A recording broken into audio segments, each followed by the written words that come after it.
बिट्टू भैया, इस बार जानकारी मिली है कि मौसम बहुत अच्छा रहेगा, तो हमें इस बार अपने खेत में क्या बोना चाहिए? टूनी, मैं सोच रहा हूँ क्यों ना हमें इस बार अंगूर की खेती करनी चाहिए। इन दिनों बहुत अच्छी होती है अंगूर की फसल। हाँ बिट्टू भैया, आप सही कह रहे हैं। अंगूर की खेती ही सही रहेगी, लेकिन हर बार हमारी फसल जब पक के तैयार होती है तो कालू और गोरी उसे चुरा कर ले जाते हैं। हाँ टूनी, वो दोनों कभी मेहनत नहीं करना चाहते, बस हमेशा चोरी का ही खाते हैं। परंतु इस बार हम उन्हें चोरी नहीं करने देंगे। चाहे कुछ भी हो जाए कबूतर भैया, वो दोनों चोरी किए बिना नहीं मानेंगे। ऐसे बातें करते करते कबूतर और टोनी अपनी फसल बोने और उसमें पानी देने लग जाते हैं। कालू जी, जल्दी बताइए कि इस बार वो टोनी चिड़िया क्या बो रही है? गौरी, मैं अभी अभी ये सुन के आया हूँ कि वो इस बार अंगूर की फसल बोने वाली है। अंगूर? वाह, अंगूर तो मेरा पसंदीदा फल है। इस बार तो मौज ही आ गई, जी भर के अंगूर खाऊंगी। फिर कुछ समय बाद उनकी फसल पककर तैयार हो जाती है और खेत में अंगूर लहराने लगते हैं। बिट्टू भैया, अब हमारी फसल पककर तैयार हो गई है।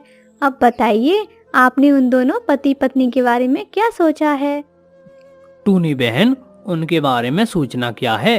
दिन में तो आप खेत की रखवाली करना और रात के समय मैं रखवाली करूंगा। फिर देखते हैं वो हमारे खेत में चोरी कैसे करेंगे। ऐसा कहकर बिट्टू कबूतर अंगूर बेचने चला जाता है और टोनी अपनी फसल का ध्यान रखती है। चले कालू जी, मुझसे सूखा दाना और नहीं खाया जाता। वो कबूतर और चिड़िया तो बाजार में अपने अंगूर बेचने चले गए होंगे। नहीं नहीं गौरी, बस वो कबूतर ही बाजार गया है। वो टूनी तो वहीं अपनी फसल के पास है। अब तो वो टोनी भी वहां से चली गई होगी। कालू जी, अब हम चलते हैं। ऐसा कहकर वो दोनों घर से निकल जाते हैं और अंगूर की फसल के पास आ जाते हैं। लेकिन टोनी को वहां बैठा देखकर एक दूर पेड़ पर बैठ जाते हैं। मैंने कहा था ना गौरी कि टूनी अभी अपनी फसल के पास ही है, वो कहीं नहीं गई। हाँ कालू जी, हम यहीं पर बैठकर इसके जाने का इंतजार करते हैं। ऐसा कहकर वो दोनों टोनी के जाने का इंतजार करने लगते हैं, लेकिन टोनी वहां से कहीं नहीं जाती। लगता है आज फिर से सूखा दाना ही खाना पड़ेगा। पर कालू जी, हम रात को जरूर आएंगे और ढेर सारे अंगूर ले जाएंगे। ऐसा कहकर वे दोनों वहां से चले जाते हैं और रात भी हो जाती है। गौरी और कालू कौवा दोबारा टोनी की फसल पर आ जाते हैं। कालू जी, ये क्या हुआ? रात में भी यह गंदी आंखों वाला कबूतर जागा हुआ है। गौरी जी, इस बार तो चोरी करने का इरादा बदल ही दीजिए। ये दोनों कड़ी नजर रखे हैं अपनी फसल पर। चुप कर जाओ कालू जी, अंगूर तो मैं खाकर ही रहूंगी, चाहे कुछ भी हो जाए। लेकिन अब सुनो, मैं जैसा कहती हूँ आप वैसा ही करना। ऐसा कहकर गौरी कौवी कबूतर के पास चली जाती है। हे गंदी आंखों वाले कबूतर, तुझे नींद नहीं आती क्या, जो तू रात में भी जाग रहा है? काली शकल वाली गौरी, तू इस समय यहाँ क्या कर रही है मेरे खेत में? तेरी हिम्मत कैसे हुई मुझे काली कहने की? आज तक किसी ने मुझे काली नहीं कहा, अभी तुझे बताती हूँ। ऐसा कहकर गौरी कबूतर पर हमला कर देती है। दोनों में खूब डटकर लड़ाई हो रही थी। इधर कालू भी जल्दी जल्दी अंगूर तोड़कर वहां से भाग जाता है। बस कर कबूतर, अब और कितना लड़ेगा? मेरा तो सर ही फूट गया। मेरी आंख में जो तूने ये घूंसे मारे हैं उसका क्या? मुझे ठीक से दिखाई नहीं दे रहा। सुबह अच्छे से इलाज करा लेना अपना, वरना अंधा हो जाएगा गंदी आंखों वाले। ऐसा कहकर गौरी वहां से चली जाती है और इधर कालू मीठे मीठे अंगूर खा रहा था। अरे बस कर जाओ कालू जी, सारे अंगूर तुम ही खा जाओगे। नहीं नहीं गौरी, आपके लिए भी रखे हैं अंगूर। ये क्या, आपके सर पे तो खून निकल रहा है। लगता है ज्यादा मार लगा दी कबूतर ने। यह कहकर कालू कौवा हंसने लगता है। अरे चुप कर जा बेशरम कालू, एक तो तुझे अंगूर खिला दिए हैं और ऊपर से मेरे ऊपर हंस रहा है। मैंने भी खूब चटनी बनाई उस कबूतर की। आंख में मारा मैंने उसके घूंसा, ठीक से देख भी नहीं पा रहा था वो गंदी आंखों वाला। फिर वह दोनों अंगूर खाकर सो जाते हैं और अगली सुबह टूनी अपने खेत पर जाती है। बिट्टू भैया, आपकी ये हालत कैसी हुई? आपकी आंख पर तो बहुत चोट लगी है।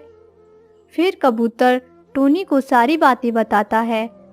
बिट्टू भैया, आपको तो सब कुछ पता है उस शैतान गौरी का, फिर क्यों आपने उससे लड़ाई की? मुझसे सुना नहीं गया टूनी, मैंने भी सर फोड़ दिया उस गौरी का, खून निकाल दिया मैंने उसके। ऐसा कहकर कबूतर अपना इलाज कराने चला जाता है। इधर गौरी कौवी का भी सर सूजा हुआ था। गौरी, क्या हम रोज इस तरह से ही अंगूर खाया करेंगे? नहीं कालू जी, अब मुझे लड़ाई करने की कोई ज़रूरत नहीं है। कबूतर को तो वैसे भी कुछ ठीक से दिखाई नहीं देगा, और वो टोनी तो रात में अपनी बच्चियों के पास रहती है। और इधर टोनी भी अपनी एक चील सहेली के घर चली जाती है और उसे कालू और गौरी की सारी बातें बताती है। तू चिंता ना कर टूनी, मैं उस गौरी को अच्छा सबक सिखाऊंगी। आज रात के बाद वो चोरी करना भूल जाएंगी। और फिर रात हो जाती है और वहीं इधर कालू और गौरी अंगूर चुराने निकल जाते हैं। देखा कालू जी, जैसा मैंने कहा था वैसा ही हुआ, यहाँ कोई भी नहीं है।